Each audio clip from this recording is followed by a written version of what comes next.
இப்போது நீங்கள் கையில் வச்சுருக்க மொபைல்லேருந்து இண்டஸ்ட்ரியல் ப்ராடக்ட்ஸ், கிட்ஸ் விளாட்ற டாய்ஸு, டெய்லி நம்ம வீட்டில் தவிர்க்க முடியாமல் யூஸ் பண்ணிகிட்டு இருக்க ஆக்சசரிஸ், இன்க்ளூடிங் பாத்ரூம் பக்கெட் வரைக்கும், இப்படி எல்லாத்துலேயும் காமனாக போட்டிருக்க ஒரு வார்த்தை மேட் இன் சைனா.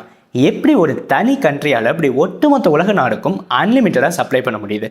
சீன பெருஞ்சுவரில் ஸ்டார்ட் ஆகி இப்போ கரண்ட்டாக பிரமிக்க வைக்கிற மாடர்ன் இன்ஃப்ராஸ்ட்ரக்சர், ஷேர் ஜிபிடிக்கு ரீப்ளேஸ்மெண்ட்டாக ஓவர் நைட்லேயே ஏஐ டெக்னாலஜி, ஆர்டிஃபிஷியல் சன்னுலாம் பேசுகிற அளவுக்கு அட்வான்ஸ்டான ஸ்பேஸ் டெக்னாலஜின்னு உலக நாடுகளை வியக்க வச்சிட்டு இருக்க சப்ப மூக்குக்காரன் சைனாவை பற்றி, அவனுக்கு எப்படி இது பாசிபிள் ஆகுது, which makes China more powerful and stand alone as a powerful nation in the வேர்ல்டுங்கிறத பார்க்கலாம் வாங்க. யூ ஆர் வாட்சிங் டேனிஸ் ஹப். நான் உங்கள் டேனி. இது மாதிரி நிறைய வீடியோ டப்பாக்குள்ளே ஒளிஞ்சிருக்கு. அதெல்லாம் பார்க்குறதுக்கு நம்ம சேனலை சப்ஸ்கிரைப் பண்ணி வச்சுக்கோங்க. வாங்க வீடியோக்குள்ளே போகலாம். உலகத்திலே 4ஆவதாக தோன்றிய நாகரிகங்கிற வரலாற்று சிறப்பு மிக்க பயணமாக தொடங்கின நாடு இப்போது மாடர்ன் டெக்னாலஜியில் எல்லாரோட கண்ணை விரல விட்டு ஆற்ற வல்லரசு நாடாக மாறி போய் கிடக்கு. ஆளை பார்த்தா டம்மி பீஸா இருக்க, பயங்கரமான ஆளா இருக்கு. அது எங்கேயோ இருக்க நாடு கூட இல்லை, நம்மளோட பக்கத்து வீட்டுக்காரன் தான் இந்த சைனா. பொதுவாக சைனானாலே இரும்பு திரை நாடு, அதுக்குள்ளே என்ன நடக்குதுன்னே தெரியாதுங்கிற விமர்சனம் தான் அது மேலே வைக்கப்படும். ஆனால் இன்னைக்கு அந்த இரும்பு திரையை நம்ம விளக்க போகிறோம். எப்படி சைனா இவ்வளோ பவர்ஃபுல்லாக இருக்குங்கிற ரகசியத்தை, சைனாக்கு டூரிஸ்டாக போன மற்ற கண்ட்ரி பீப்புளோட எக்ஸ்பீரியன்ஸும் சம் ரிசர்ச்சோட முடிவும் படி தெரிஞ்சுக்க போகிறோம். நமக்கு தான் பக்கத்து வீட்டுக்காரன் நல்லா இருந்தால் அவன் எப்படா நல்லா இருக்கான்னு தெரிஞ்சுக்க ரொம்ப பிடிக்குமே. ஸோ தெரிஞ்சுக்கலாமா? மற்ற கண்ட்ரிலாம் பாப்புலேஷனோட பேர்டன் நினைக்கும் போது அதே பாப்புலேஷனை எப்படி சைனா மட்டும் பாசிட்டிவாக மாற்றி க்ரோ ஆகுறாங்கிறதுக்கு சில இம்பார்ட்டன்ட் ரீசன் சொல்லப்படுது. அதில் first and most important reason government policy. Yes, நமக்கெல்லாம் தெரிஞ்ச மாதிரி சைனா ஒரு கம்யூனிஸ்ட் கண்ட்ரிங்கிறதுனால அங்கே இருக்க கவர்மெண்ட் குவார்ட்டர்ஸ்லேயே மோஸ்ட் ஆஃப் த சிட்டிசன்ஸ் தங்கிக்கிறாங்க. அங்கேயே அவங்களுக்கு தேவையான அம்யூனிட்டிஸ் லைக் ஃபுட்டு, எஜுகேஷன், ஹெல்த்துன்னு இன்க்ளூடிங் டாய்லெட் கிளீனிங் கூட கவர்மெண்ட்டே பார்த்துக்கிறாங்க. சுருக்கமாக சொல்ல போனோம்னா, வேலை பாரு, அது மட்டும்தான் உன்னோட வேலைன்னு கவர்மெண்ட் சிட்டிசன்ஸ்க்கு சொல்கிறாங்க. நீ எவ்வளோக்கு எவ்வளோ வேலை பார்க்குறியோ அதுக்கேற்ற மாதிரி சேலரி வாங்கி உன்னோட மற்ற எல்லா கமிட்மெண்ட்ஸையும் நானே பார்த்துக்கிறேன்னு இப்படி பீப்புள்கிட்டருந்து பர்சனல் கமிட்மெண்ட்ஸை எடுத்துக்கிட்டதுனால அவங்க ஹோல் ஹார்ட்டடாக ஒர்க்கில் கான்சென்ட்ரேட் பண்ணுறாங்க. பெரிய பெரிய பில்டிங்ஸ், பிரிட்ஜஸ்ன்னு நோ டைமில் கட்டி முடிக்கிறதுக்கு இதுதான் ரீசன் ஆகி போகுது.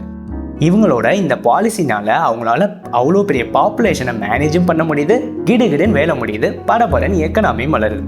அதுக்காக எல்லா கண்ட்ரியும் கம்யூனிசம் கொள்கையை ஃபாலோ பண்ணுமா டேனி அப்படின்னு கேட்டிங்கன்னா, நான் அப்படி சொல்ல வரல. அவங்களோட கல்ச்சருக்கு அது கிளிக் ஆகுது. Second reason, people are more nature lovers.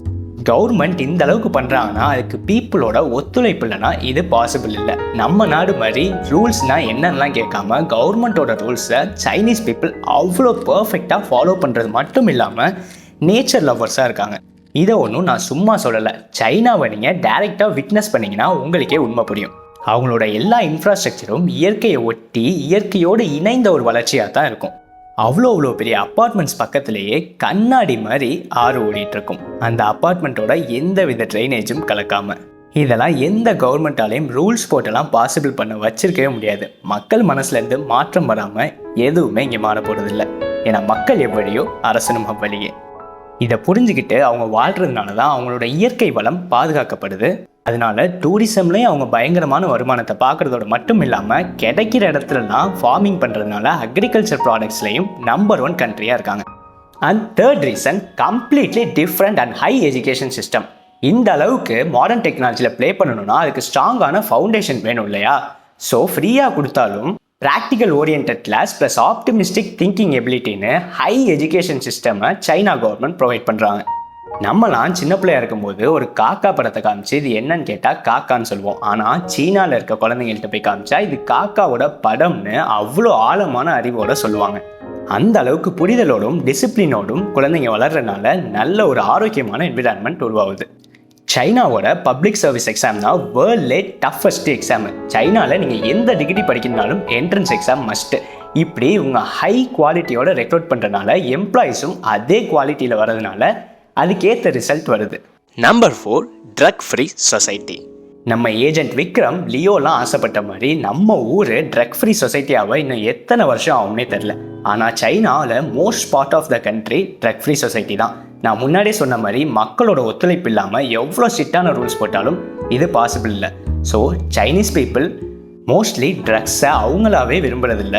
So அவங்களோட மைண்டும் இதனால் செம்ம ஃப்ரெஷ்ஷாக இருக்குது புது புது ஐடியா யோசிக்க. இமேஜின் பண்ணுங்க, நம்ம ஒட்டுமொத்த உலகத்துக்கும் பிளாஸ்டிக் சப்ளை பண்ணுறது சைனா தான். ஆனால் ஒரு பிளாஸ்டிக் கழிவை கூட நீங்கள் ரோட்டில் பார்க்க முடியாது. அந்த அளவுக்கு இது என்னோட நாடு, இதை நான் க்ளீனாக வச்சிருப்பேன்ற உணர்வு மக்கள்கிட்ட இருக்குது. மார்ஷல் ஆர்ட்ஸ் மாதிரியான தற்காப்பு கலைகளையும் கற்றுக்கிட்டு ஹெல்த்லையும் செம கான்ஷியஸாக இருந்து ஒலிம்பிக் மாதிரியான ஸ்போர்ட்ஸ் ஈவெண்ட்ஸ்லையும் இவங்க முன்னாடி வந்து நிற்கிறதுக்கு இதுவும் ஒரு பெரிய reason. Last but not least reason, women empowerment. சைனாவில் நம்ம நாடு மாதிரி பெண்கள்லாம் கிச்சனில் தான் இருக்கணும்லாம் இல்லை. ஏன்னா கவர்மெண்ட்டே தான் சமையல் வேலையிலேருந்து கிளீனிங் வேலையிலேருந்து எல்லாமே பார்த்து கொடுத்துட்றாங்களே.